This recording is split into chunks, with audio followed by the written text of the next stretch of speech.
Injury kubwa ambayo nilipata nikiwa Simba. Mwaka gani? 2011 12. Yaani msimu wa 2011 12. Nakumbuka ilikuwa ni tarehe 7 Disemba 2011. Yeah.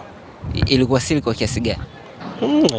Ni asili pakubwa kwa sababu kwanza nisimamisha kazi yangu kwa mwaka mzima, lakini still unajua mpira wetu wa kibongo kisha kwa nje ya uwanja na kila kitu kipo nje yako. So kwangu mimi nirudisha nyuma sana kwa sababu nilikuwa na malengo makubwa sana kucheza Ulaya. Wanasema jezi ya Taifa Stars ni nzito sana kuivaa uwanjani. Nataka kufahamu kwa mara ya kwanza unaitwa kuitumikia Taifa Stars. Ilikuwa katika mchezo dhidi ya timu gani na ulijisikiaje na kipi ambacho utamani kuifanyia Taifa Stars?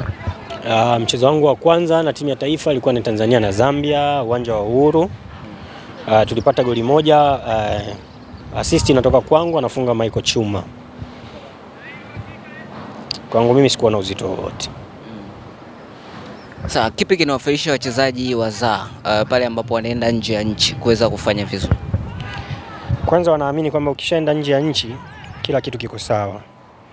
Lakini niwaambie tu kwamba kila nchi unayokwenda, changamoto ya kwanza utakutana na ubaguzi.